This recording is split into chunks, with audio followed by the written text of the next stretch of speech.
ce n'est pas moi qui vais qui vais chercher les gens pour les induire en erreur.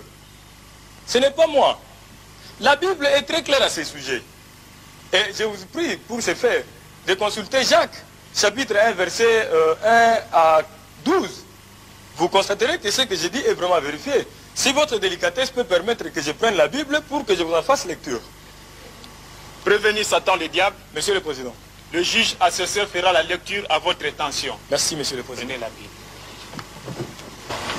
Épître de Jacques, chapitre 1, versets 14 à 15. Je cite.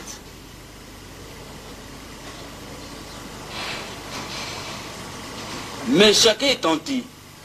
Et quand il est tenté, il est attiré et pris au piège par son propre mauvais désir. Ensuite, le mauvais désir conçoit et donne naissance au péché.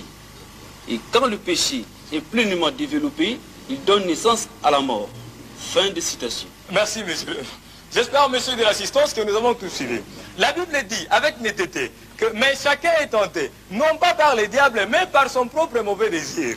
Puis son propre mauvais désir, quand il a conçu, enfante le péché. Et le péché parvenu à son terme, produit la mort.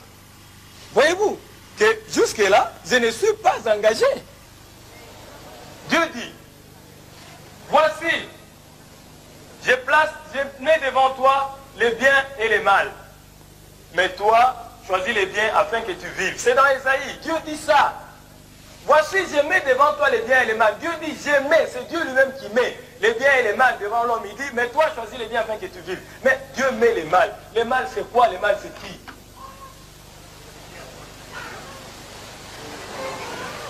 Monsieur, faites valoir votre libre arbitre. Dieu ne dit pas, réfère-toi au diable pour choisir. Il dit, toi, choisis, c'est un impératif. Mais si toi, tu choisis les mal, ce n'est pas moi qui te le fais choisir. Messieurs les hommes, je me résume. Évitez de tomber dans une erreur irréparable. Vous rendrez compte à Dieu de ce que vous aurez fait de la vie qu'il vous a confiée. Et moi, je rendrai compte à Dieu de ce que je sais. Non, messieurs les hommes, vous êtes tout simplement victimes de votre mauvaise foi. Les hommes de l'époque du Christ voulaient la puissance. Les hommes de l'époque du Christ voulaient la domination. Les hommes de l'époque du Christ voulaient régner. Ils ont refusé Dieu. Ils l'ont crucifié. Vous n'êtes pas mieux, vous. Les hommes de l'époque actuelle.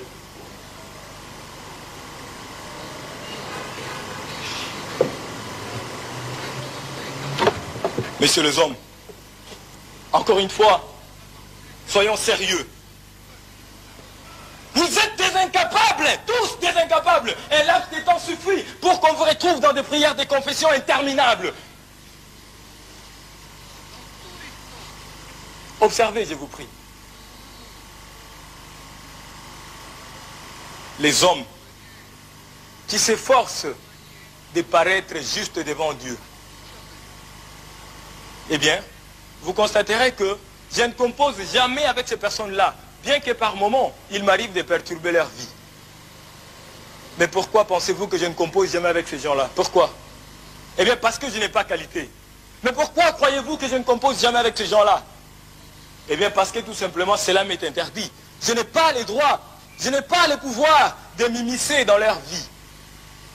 Par contre, allez chez des personnes perverses, celles qui pratiquent la magie et des choses similaires. Vous constaterez que ces gens-là ont déjà eu à voir les diables et plusieurs de ces manifestations dans leur vie immédiate. Malheureusement, c'est celles des personnes perverses comme celles-là qui sont majoritaires. Vous fréquentez les cimetières en quête de puissance dominatrice que les esprits malins procurent aux mauvaises gens. Vous aimez l'argent par-dessus tout. Vous enviez la femme du prochain. Tout cela est réprimé par la Bible, mais vous les faites.